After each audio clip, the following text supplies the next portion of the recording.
하나님의 말씀 봉독하겠습니다. 신약성경 고린도 전서 4장 1절부터 7절입니다.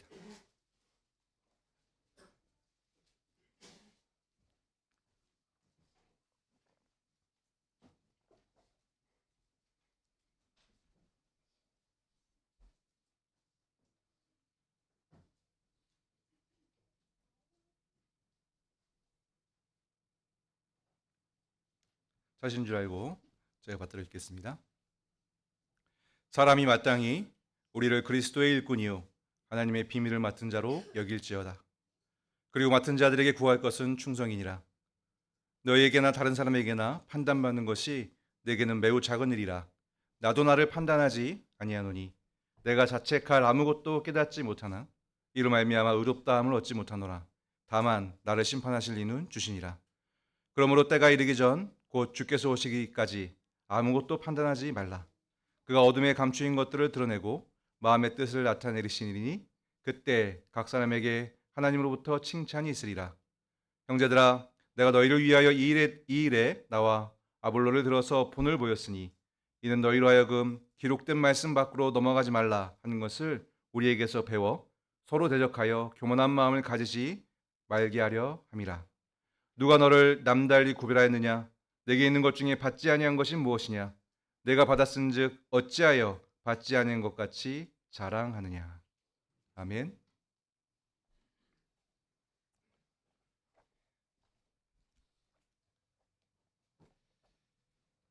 좋은 설교는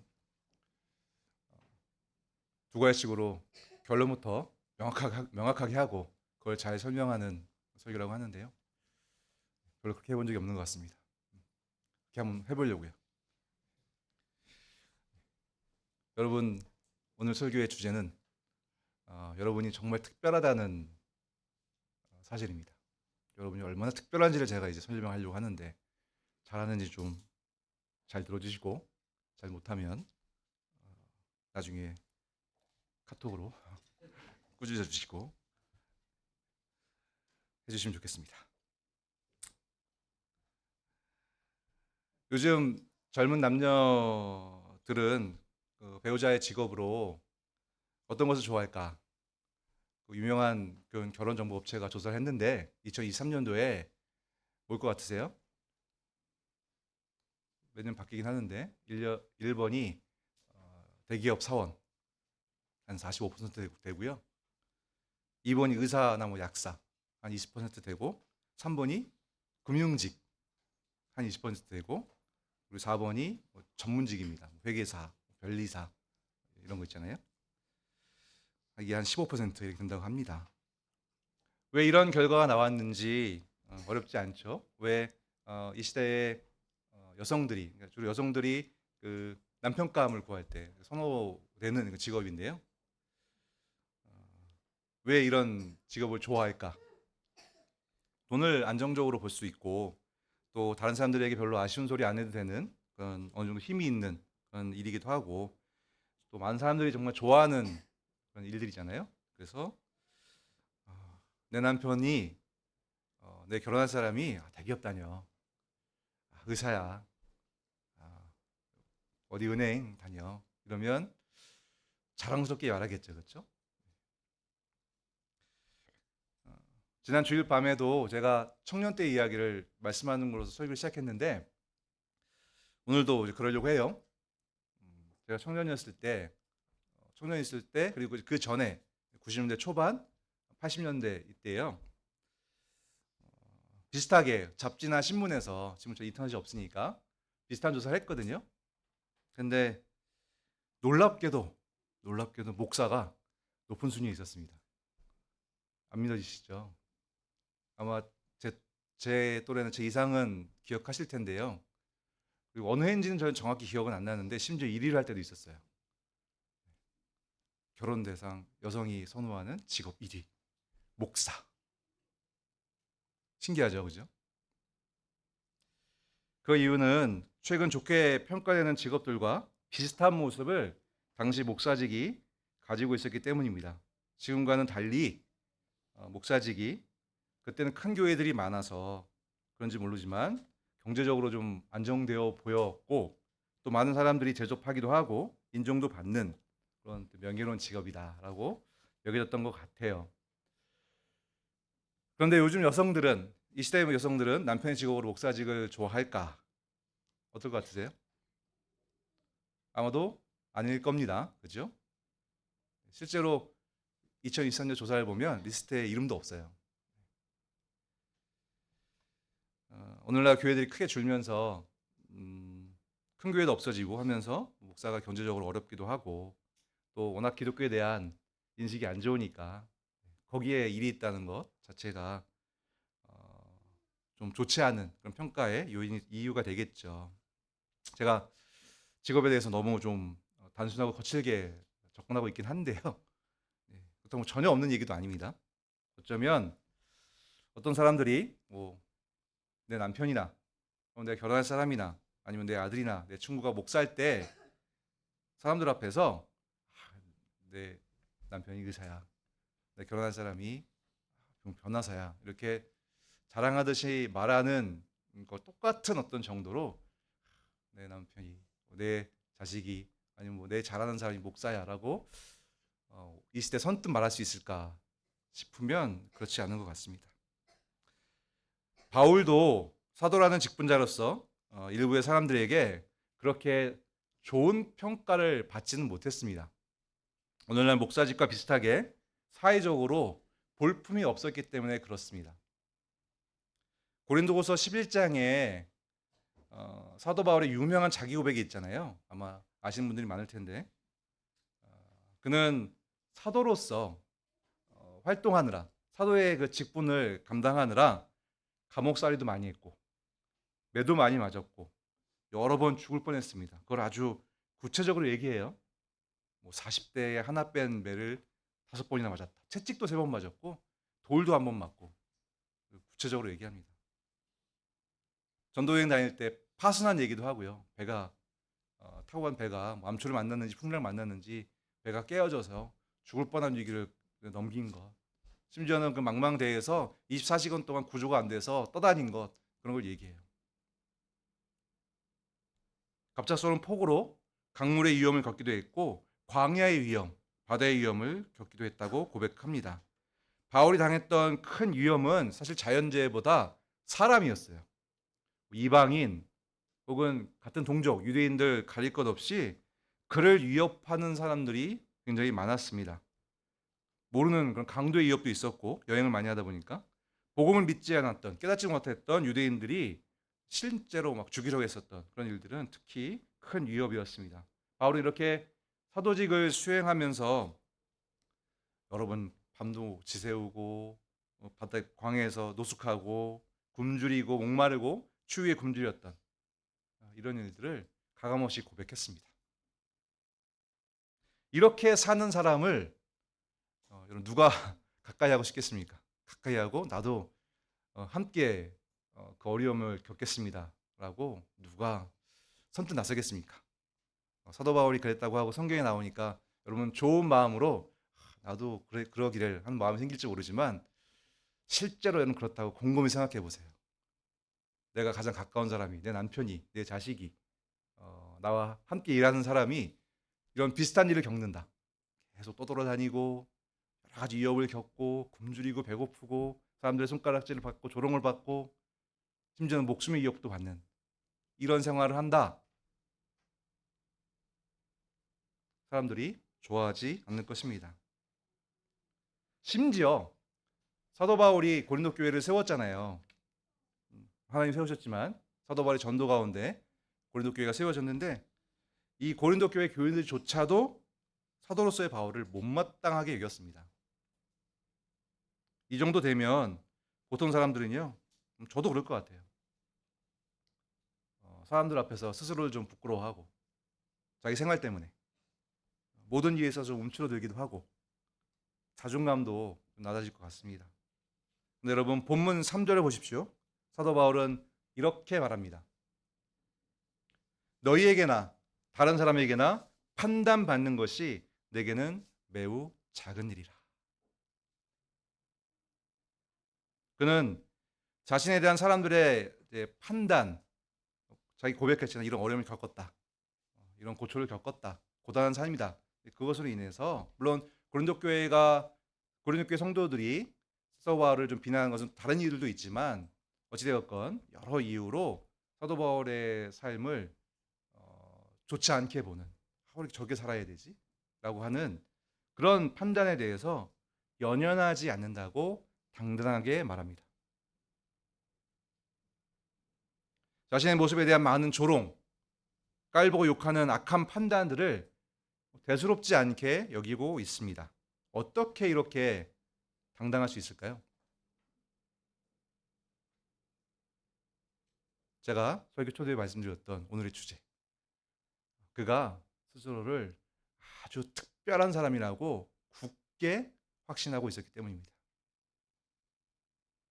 그의 자신감의 근원, 그 뿌리는 본문 1절에 나타나고 있습니다. 사람이 마땅히 우리를 그리스도의 일꾼이요 하나님의 비밀을 맡은 자로 여길지어다.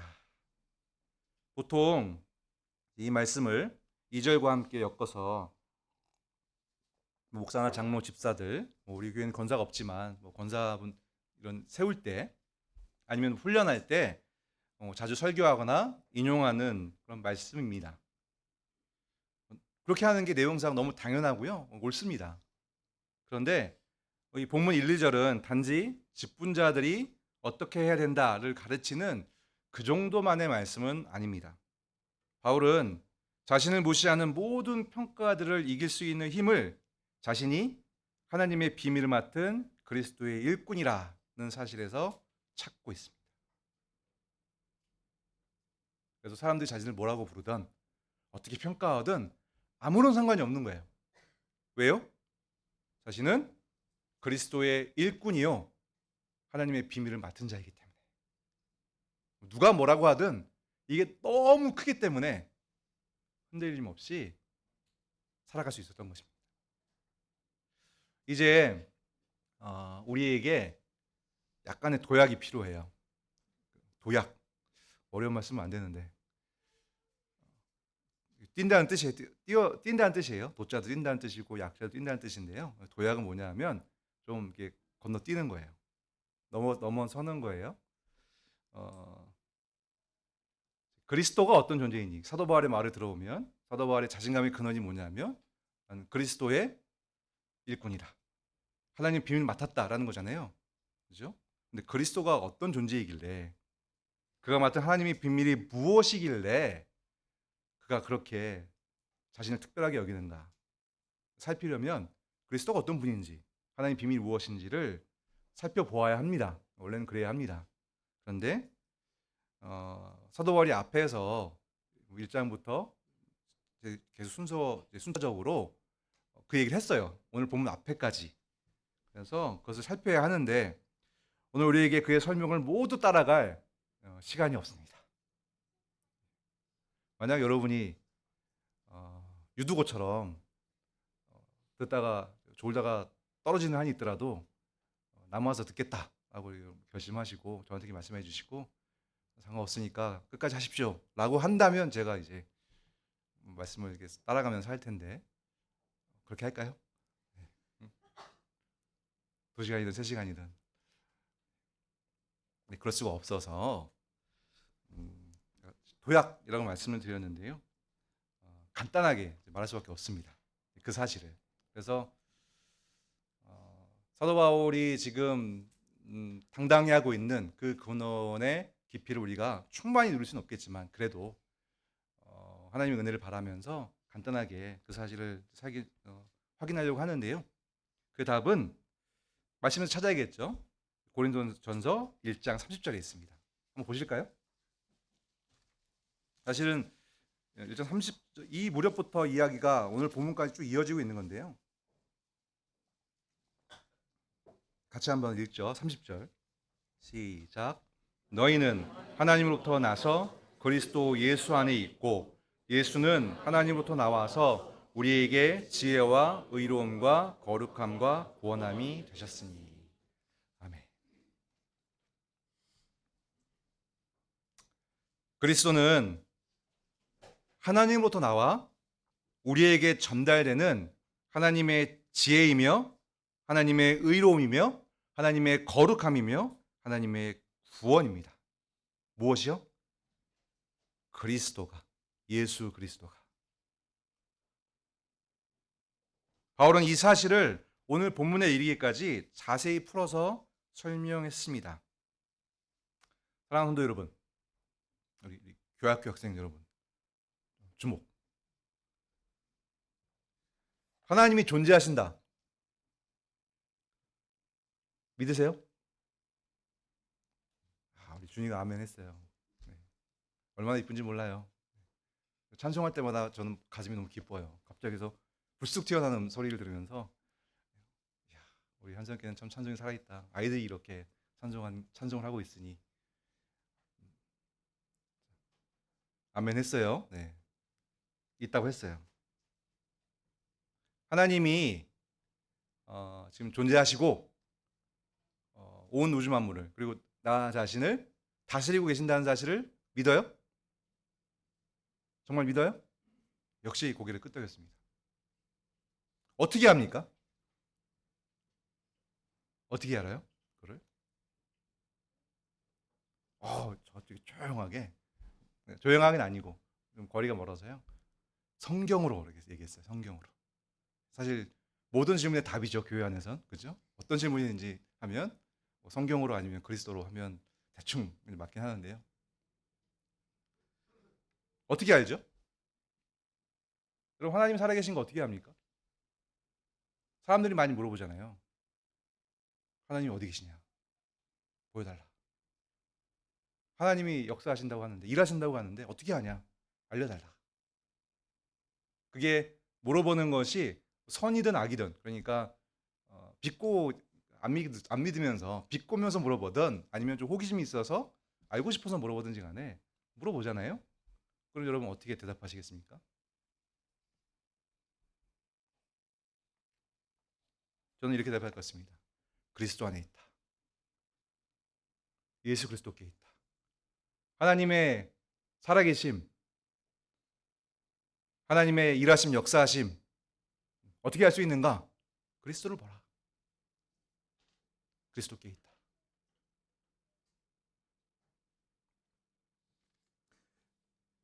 리차드 파인만이라고요. 아주 유명한 이미 죽었는데 미국의 유명한 그런 과학자가 있어요. 물리학자가 있거든요. 아마 아시는 분도 계실 텐데요. 그 사람이 유명한 말을 남겼거든요. 여러 과학자들이 유명한 말을 남겼지만 이분이 한 말이 이제 인상적인데 온 인류에게 딱 하나의 말을 남겨줘야 한다면 어떤 이유로 딱 한 줄의 문장만 남겨줘야 된다고 한다면 어떤 말을 남길 것인가? 그러니까 온 인류의 번영을 위해서 혹은 유익을 위해서 단 하나의 문장만 남길 수 있다라고 한다면 어떤 문장을 남겨야 되는가? 아시는 분도 계시죠? 그 과학자는 뭐라고 얘기했냐면 모든 것은 원자로 이루어졌다. 이 말을 남기겠다고 그랬어요. 이게 사실은 과학적으로는 굉장히 중요한 사실이거든요. 현대 과학에 있어서 현대 과학을 이해하는 데 있어서 핵심적인 그런 표현이에요. 그런데 저는 이 말도 당연히 일반 지식 속에서는 의미 있는 말이긴 하지만 이것과는 비교할 수 없이 모든 사람에게 가장 중요한 말을 하나 남겨야 된다라고 한다면 저는 이렇게 할 것 같습니다. 말씀 자체이신 예수 그리스도를 통해서만 하나님의 지혜와 하나님의 의로움과 하나님의 거룩함과 하나님의 구원함이 드러날 수 있다.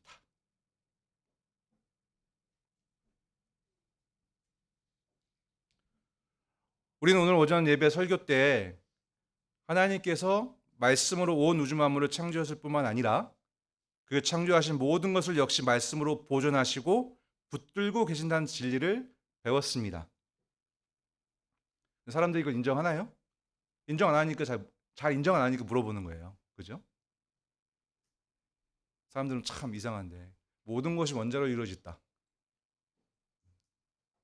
사람이 확인했습니까? 그런데 과학자들이 얘기하면 다 믿어요. 그죠? 근데 신학자나 말씀사역자들이 성경을 가지고 얘기하는 건 잘 안 믿더라고요. 좀 이상한 일이에요.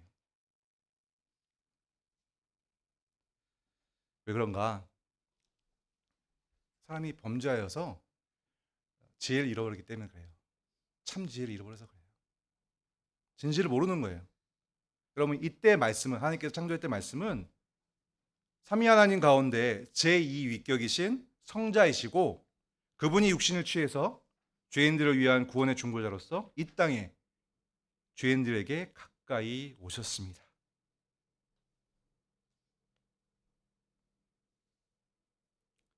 사람이 범죄였을 때 진실을 잃어버렸어요. 온 우주 만물을 하나님께 창조하셨다는 것, 그리고 그 창조한 세계를 붙들고 계신다는 것, 계속 붙들고 계신다는 것. 그래서 하나님의 역사 없이 이 우주 만물, 온 우주 세계 속에서 그 어떠한 일도 일어나지 않는다는 게 진실이거든요. 근데 잃어버렸어요. 인정하지 않아요. 그래서 세속 사회에서는 이 말을 하면 비웃어요. 말도 안 된다. 그런 게 어디 있느냐.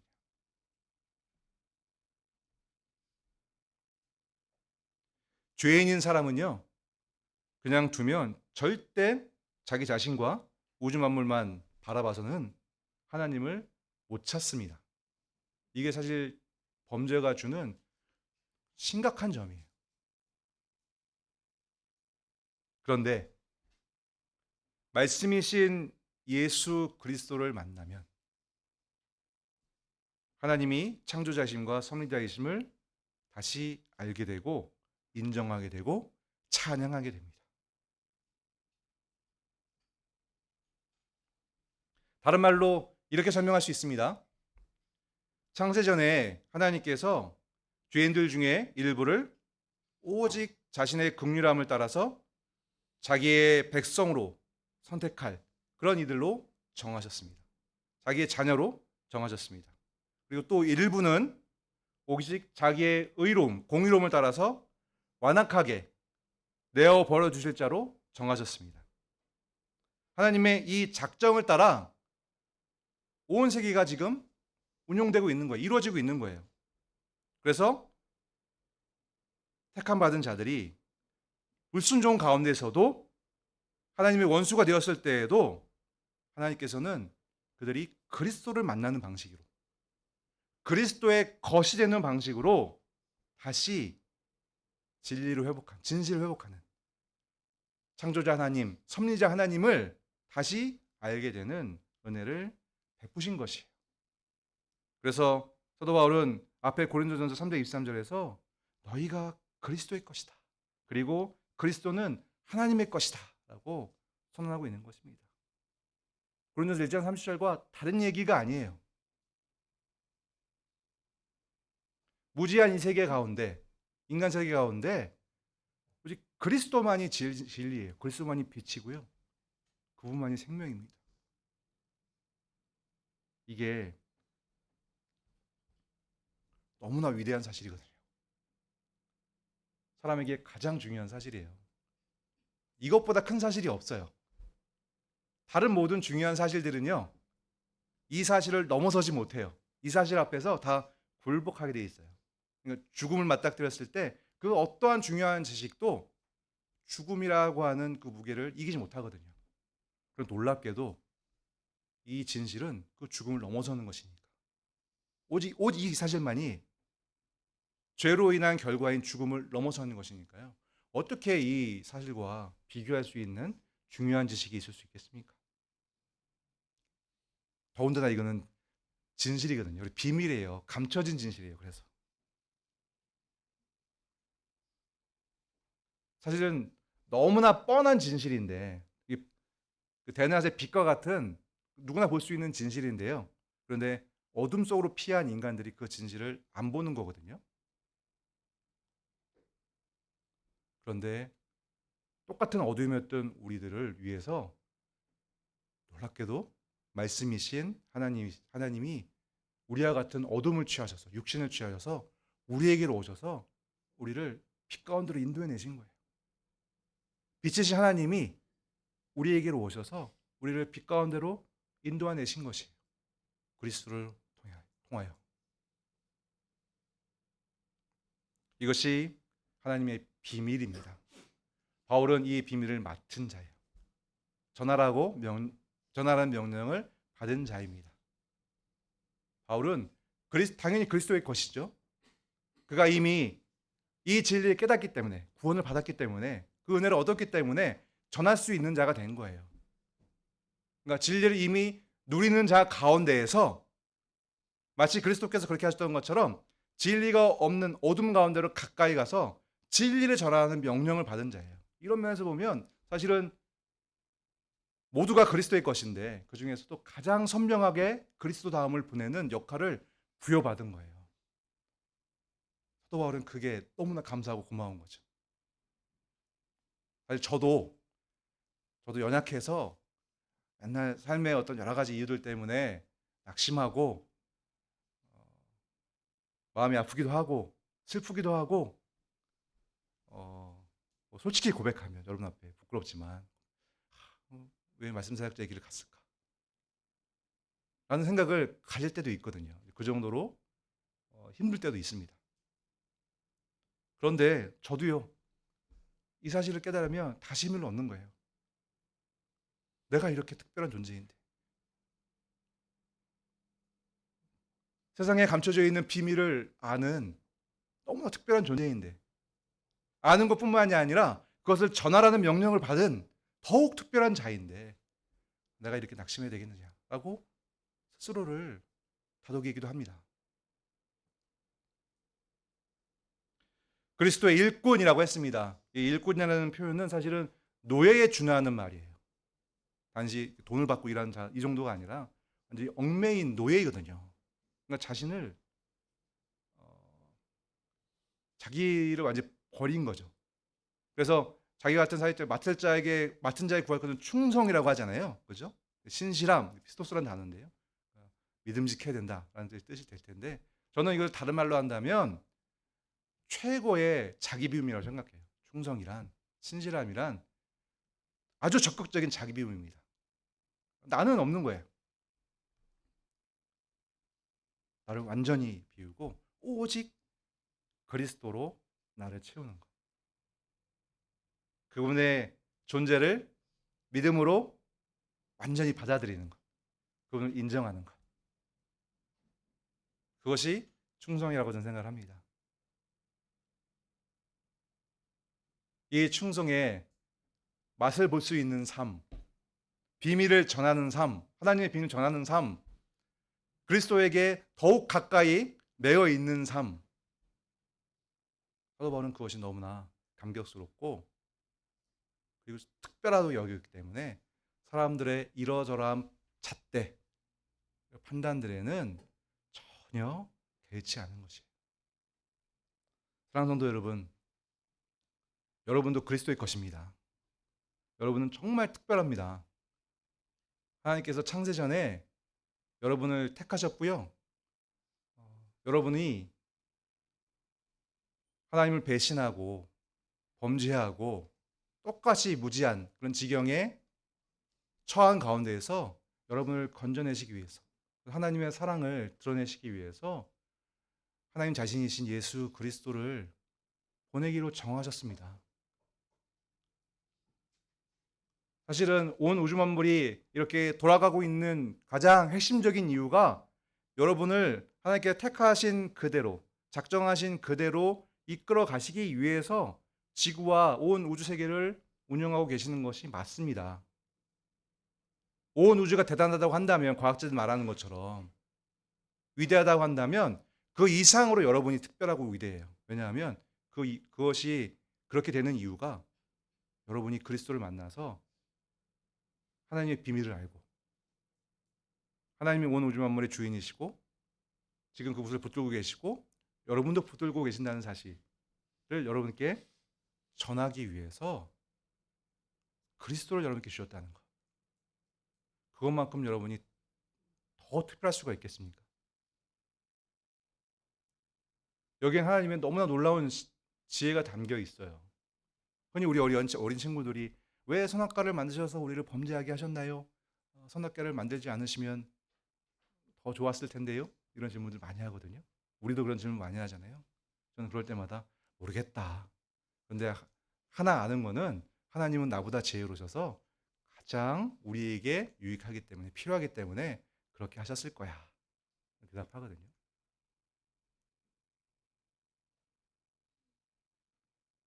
아담과 하와가 창조되고 첫사람들이 창조되고 또 에덴 동산이 있고 범죄의 사건이 있고 그로 인해서 인간의 부패와 비참함이 드러나고 그 가운데 우리가 있고 그것을 긍휼히 여기신 하나님께서 그리스도를 보내주시고 또 그 그리스도 안에 내가 있고 우리가 있는 이 사실을 그대로 받아들여서 그분을 예수 그리스도를 여러분 소유하시면 믿음으로 소유하시면 하나님 말씀하신 그대로 여러분은 온 우주 만물 중에 가장 특별한 존재가 되는 것입니다. 그 사실을 진실로 믿으시기를 간절히 당부드립니다. 저는 분명히 믿습니다. 모든 사실들은 그러니까 교과서나 백과사전이나 뭐 인터넷이나 발견되는 모든 사실들은 일리 있는 말들입니다. 아니면 삼사가 있을 수도 있겠죠. 오류가 있을 수도 있습니다. 그래서 어느 기간, 일정 기간 의미가 있을 수 있습니다. 그러나 제가 확고히 믿는 것은 그 모든 것들은 시간이 지나거나 또 상황이 바뀌면 변형되어지고요. 바뀌고요. 진실이 아니었던 것도 드러나고요. 잘못된 것도 드러나고요. 그것보다 더 나은 사실이 드러나고요. 그래서 사실은 모두 변합니다. 바뀝니다. 그러나 이 말씀만은 지금까지 그래왔고 앞으로도 그럴 것입니다. 오직 그리스도만이 죄로 말미암아 비참한 그런 인간 세계 가운데 유일하게 하나님의 지혜와 의로움과 거룩함과 구원함을 드러낼 수 있다.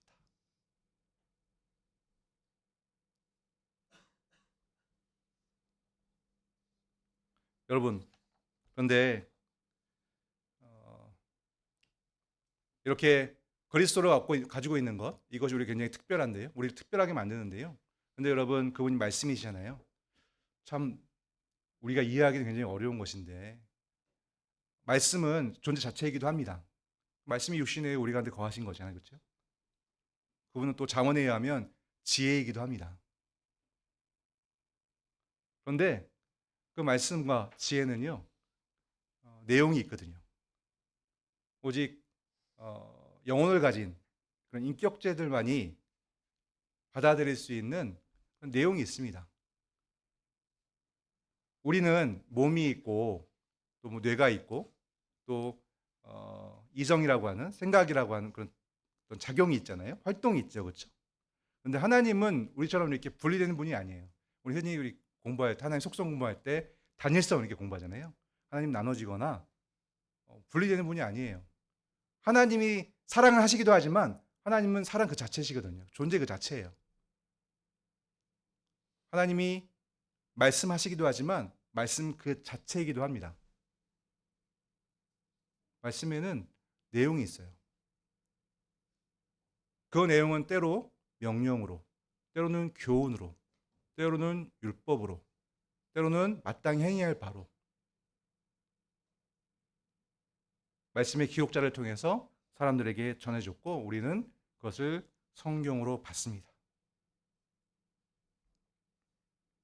그래서 우리가 말씀이신 그리스도를 소유한다는 것, 그래서 그것으로 말미암아 하나님의 살아계심을, 그분의 거룩하심을, 그분의 지혜로우심을, 그분의 구원하심을 우리가 알게 된다는 것, 받아들이게 된다는 것, 그 사실은요 우리에게 또 어떤 식으로 경험되어지냐면 당연히 존재적으로 예수 그리스도와 우리가 연합되어지는 거거든요. 우리 지난주 주일 밤에 행한 성찬이 그것을 보여줘요.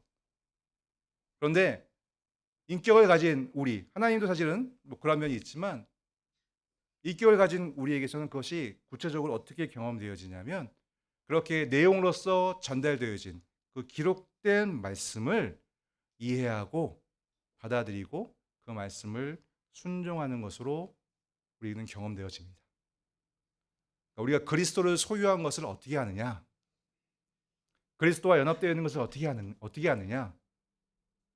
그분을 가리키는 말씀이기도 하고 그분에 대한 말씀이기도 하고 그분을 설명하는 말씀이기도 한 성경, 놀랍게도 그분 자신이기도 한 말씀, 그것이 이해되어지고 그리고 그 모든 명령들이 나에게 받아들여지고 그것을 순종하게 될 때 우리는 그리스도의 것이 되는 것이에요. 거꾸로 말하면 우리가 그리스도의 것이 되면 기록된 말씀을 우리는 받아들이고 순종하게 됩니다. 오늘 본문에서 사도 바울이 나는 다른 사람들의 어떤 판단 개의치 않는다라고 하면서 놀랍게도 나 자신의 판단도 사실은 절대적인 기준으로 삼지 않는다라고 선언을 합니다. 3절 하반절 말씀이잖아요. 나도 나를 판단하지 아니하노니.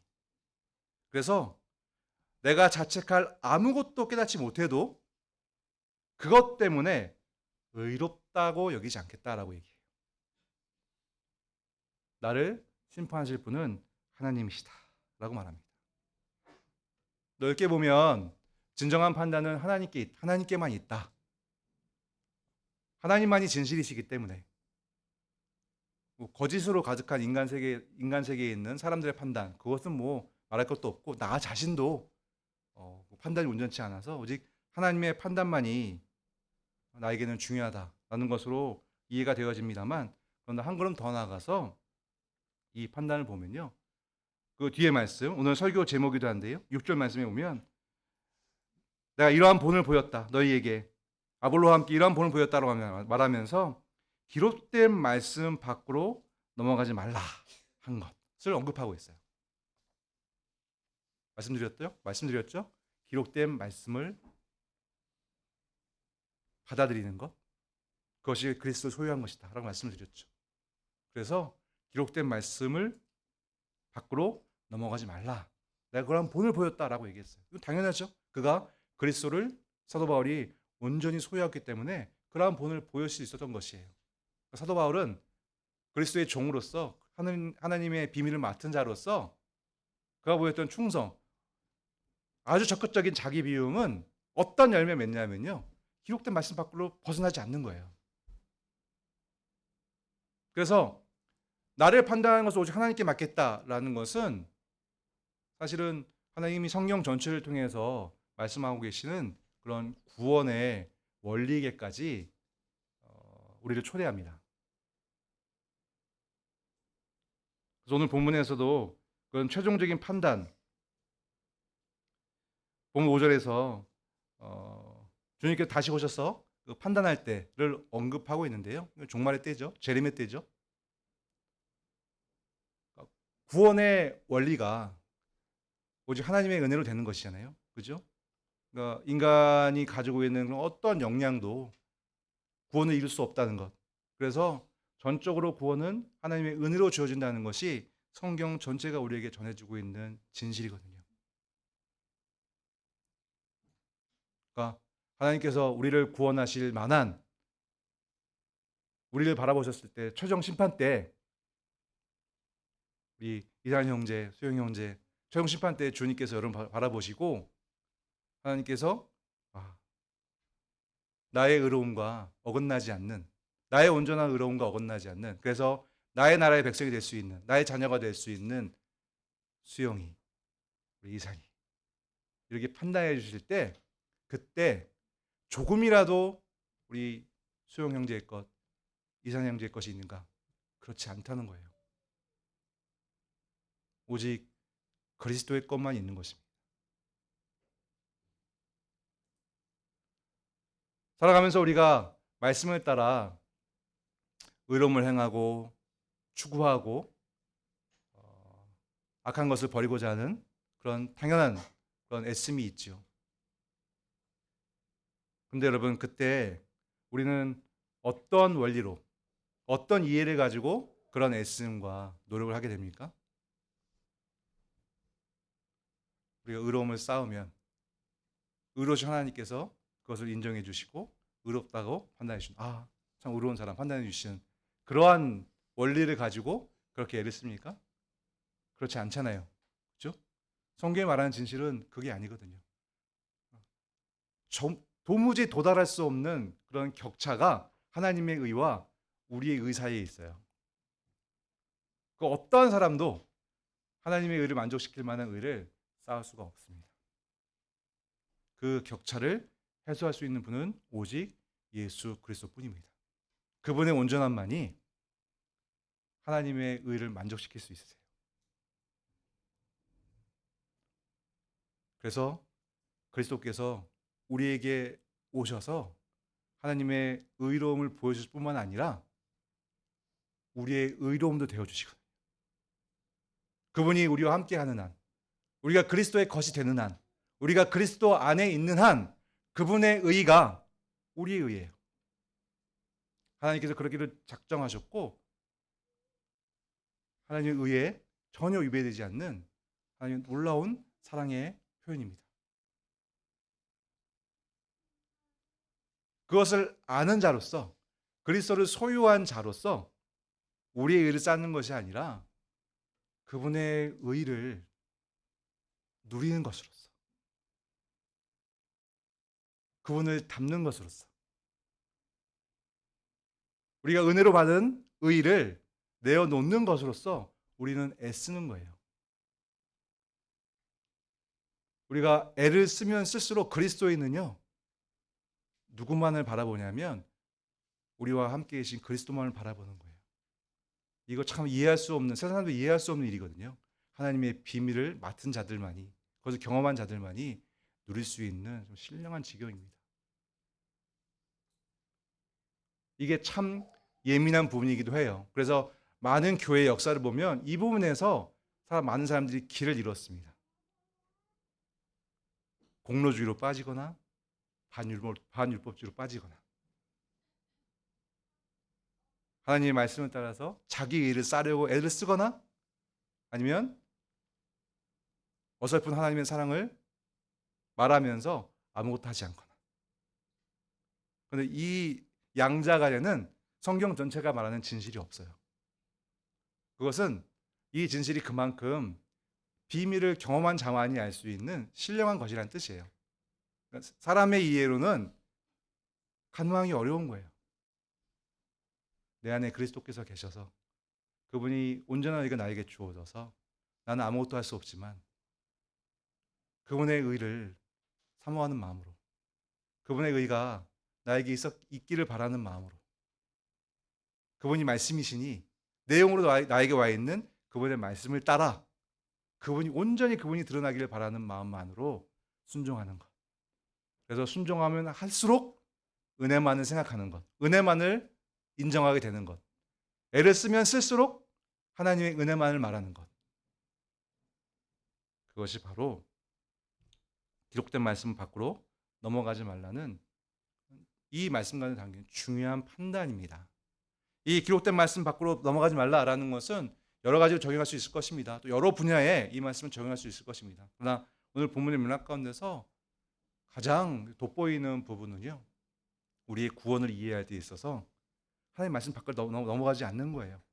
판단 자체도 내 구원을 조금이라도 나의 공로로 여기는 것, 조금이라도 나의 자랑을 여기는 것, 그것은 기록된 말씀 밖으로 넘어가는 것입니다. 말씀이 그런 것을 말해준 적이 없거든요.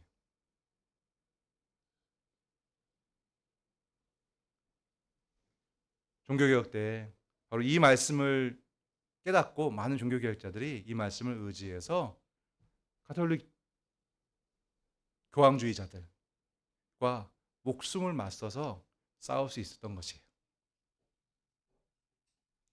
사랑하는 성도 여러분, 이러한 이야기들, 이 시대에 많은 사람들한테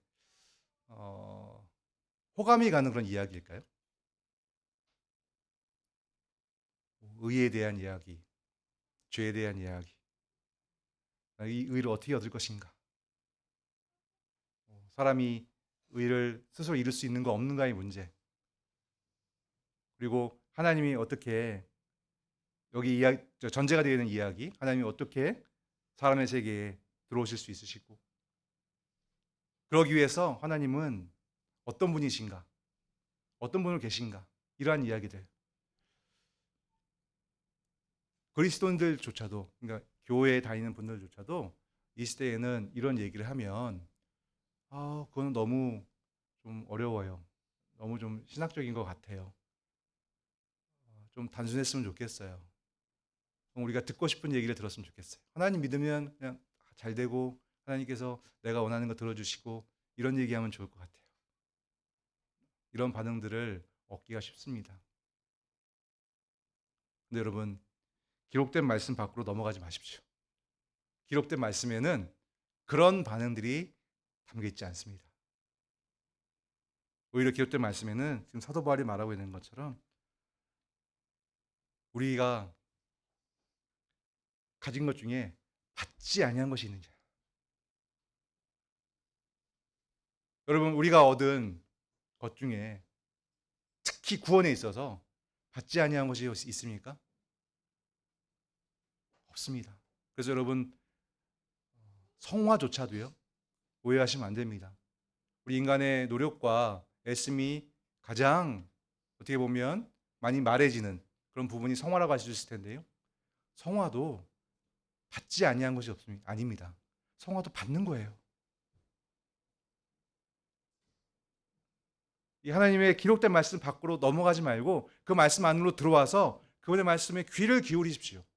이해가 되지 않는다고, 재미가 없다고, 그리고 세상 사람들이 말하지 않는다고, 너무 복잡하다고, 그리고 사람의 논리에 맞지 않는다고 좀 듣다가 흥미를 잃는 그런 것이 아니라 내 안에 계신 말씀으로서의 그리스도, 그분을 의지하면서 그분의 말씀이니 한 마음으로 듣겠다 라는 자세로서 내용을 받아들이십시오.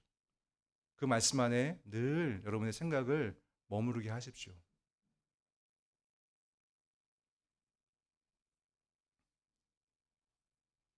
우리의 구원에 있어서 받지 아니한 것이 없습니다. 그렇기 때문에 우리의 구원에 있어서 그 어떤 것도 자랑할 것이 없습니다. 이것은 사실이기도 하고요. 우리에게 복이기도 합니다.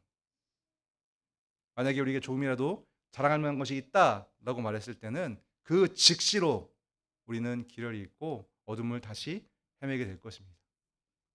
이미 기록된 말씀은 밖으로 넘어가고 만 것이죠. 사랑하는 성도 여러분,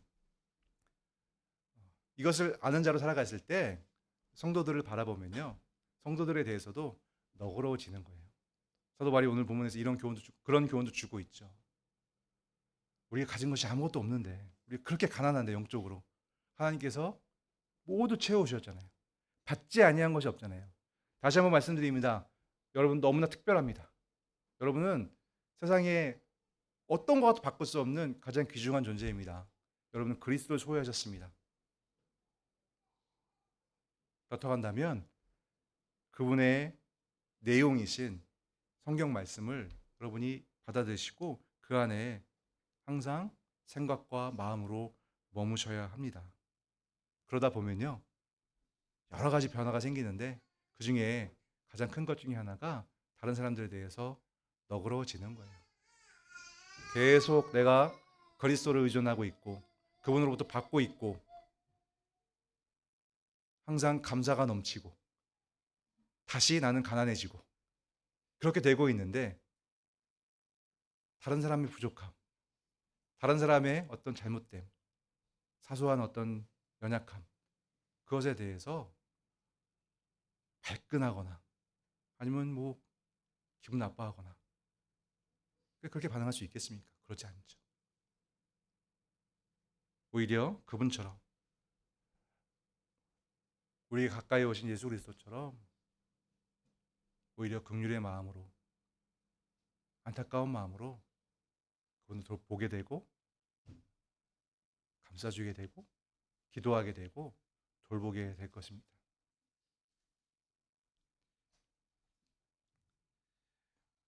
말씀을 마치겠습니다. 여러분은 특별합니다. 여러분은 그리스도를 소유하셨기 때문에 특별합니다. 그리고 그분에 대한 내용으로서의 말씀을 알고 계시고 그리고 그 말씀 안에 거하고 계시기 때문에 그 말씀을 살아가고 계시기 때문에 여러분은 특별합니다. 온 우주 만물이 바로 그러한 여러분이 나타나도록 여러분이 한 세상을 살고 가도록 하기 위해서 실은 존재하는 것입니다. 이런 사실을 깨달으시고 이 시대가 힘들고 어렵다고 하잖아요. 피곤한 시기라고 하잖아요. 그렇죠?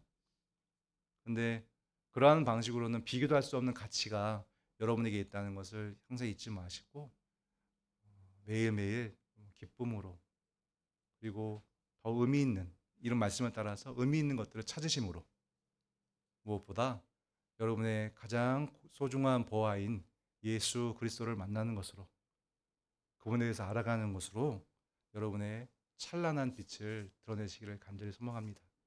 그렇게 되어간다고 한다면 우리 현상교회가 더욱더 이 시대 가운데 찬란한 빛으로서 어둠 가운데 다가가서 사도 바울처럼 당당함을 드러내는 우리 각자의 모습이 어떻더라도 상관없이 거리낌 없이 진정한 찬란함을 당당히 드러낼 수 있는 힘 있는 교회로서 전진하게 될 것입니다. 기도하겠습니다. 하나님, 우리를 창세전에 작성하여 주시기를 그리스도를 내어 주시는 것으로서 정하여 주셔서 우리를 찬란하게 빛나게 해 주시니 감사함을 드립니다. 하나님께서 만들어 주신 그 특별함 항상 잊지 않게 해 주시고 그로부터 당당함과 그리고 자신이 있음을 항상 드러낼 수 있도록 하나님께서 우리 모두를 이끌어 주시기를 간절히 소망합니다. 그 어떤 이유가 아니라 돈이나 명예나 외모나 여러 가지 가진 소유나 이런 것이 아니라 오직 내가 그리스도의 것이기 때문에 내가 그리스도 안에 있기 때문에 그분으로 말미암아 하나님의 지혜와 하나님의 거룩함과 하나님의 권함과 하나님의 의로움이 나에게 드러나고 또 나를 통해 드러나기 때문에 나는 정말 특별한 존재다라고 하는 사실을 항상 인정하고 그리고 경험하면서 이 어두운 세대, 점점 거칠어진 세대를 힘차게 살아갈 수 있도록 이끌어 주시옵소서. 때로는 세상 사람들이 비난하고 또 멸시를 가하고 조롱하는 그런 시기를 겪는다고 할지라도 하나님 낙심하지 않게 해주시고 심하게 하나님 마음 상하지 않게 해주시고 다시 이 사실로 말미암아 우리가 그리스도의 것이라고 하는 사실 이것으로 말미암아 힘을 얻고 우리의 그 특별함을 이 세계 가운데 항상 자랑하는 그리스도를 자랑하는 복된 삶을 살아가도록 우리를 이끌어 주시옵소서. 예수 그리스도의 이름으로 기도드립니다. 아멘.